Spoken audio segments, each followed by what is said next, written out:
Hello mga love. Ito yung aking linisin. Sa araw na ito, ulit na naman maglilinis na naman ako ng aming tahanan kasi nakatapos lang namin magbabalot ng aming paninda. Ayun, nagde-deliver na si Mr. Lalako na niya yung paninda namin.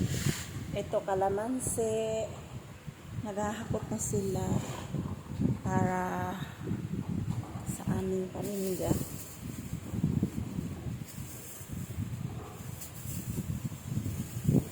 Kaya makalat yung aming tahanan.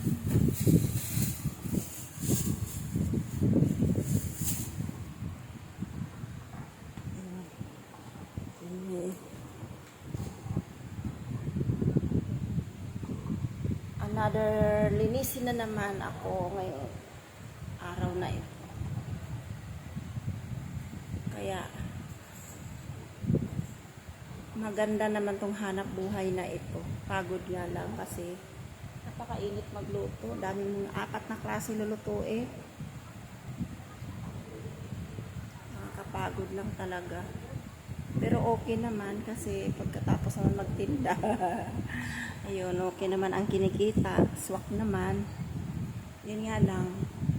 Di nga lang pautang din po yung iba. Pag may nag-uutang, kaya pautang din naman kasi siyempre nakakaawa, nagugutom din yung tao.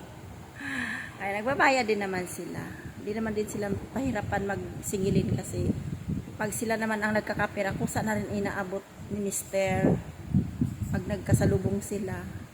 Minsan, hinahatid na rin dito sa bahay. Maraming nagbabayad. Kaya okay din naman itong hanap buhay namin.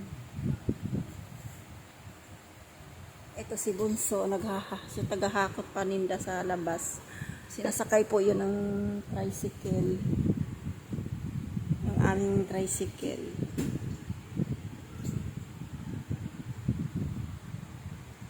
Maraming salamat po. God bless all.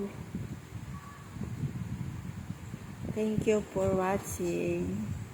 Bye.